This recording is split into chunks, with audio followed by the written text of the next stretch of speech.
Encounter 7. The Invisible Voices. Sherman family had grown accustomed to the strange and inexplicable occurrences at the Skinwalker Ranch, but there was one encounter that left them deeply unsettled, a chilling reminder that the forces at work on the ranch were not only beyond their understanding, but possibly malevolent. It was late one night, and the family had retired to bed after another day filled with the usual oddities. Strange lights in the sky, eerie sounds in the distance. The house was quiet, the kind of quiet that makes even the smallest noise seem amplified. Gwen Sherman was the first to notice it, a faint sound barely audible at first. It was as if someone was whispering just outside the bedroom window.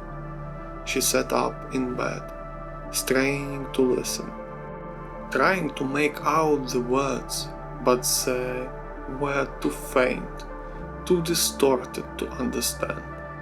It was like a conversation taking place just out of earshot, a murmur that sent a shiver down her spine. She nudged Terry awake, and he listened too, his face growing tense as he realized that the voices were real. They both got out of bed and crept to the window, peering out into the darkness. There was nothing there, just an empty expanse of the ranch, dimly lit by the moonlight. But the voices continued, growing louder now, as if whoever or whatever was speaking was moving closer.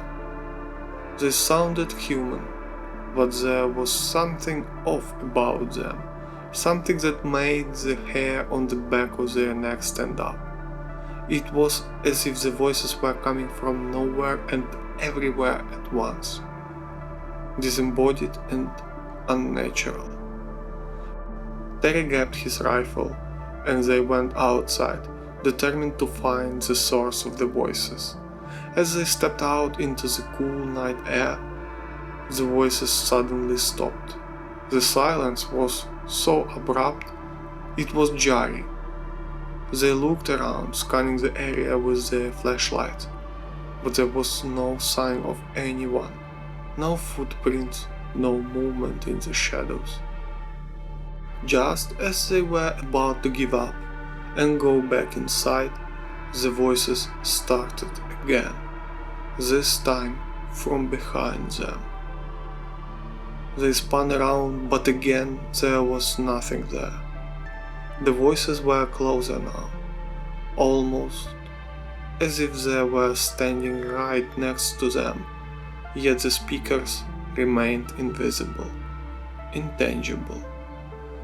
The family was paralyzed with fear. It was clear that whatever was speaking to them was not of this world. The voices seemed to mock them, growing louder and more insistent, but never revealing their source. It was as if the very air around them was alive with malevolence, an invisible presence that could not be escaped.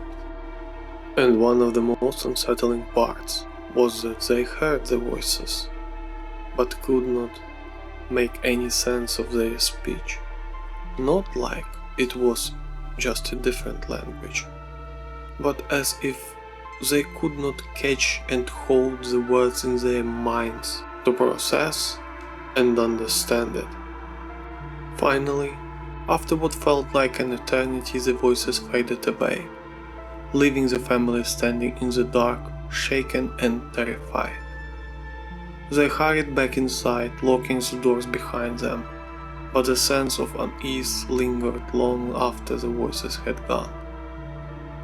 The experience with the invisible voices was one of the most terrifying encounters the Sherman family ever had in Skinwalker Ranch, simply because how intense it felt, intriguing and exploiting their minds, feeling helpless to control themselves.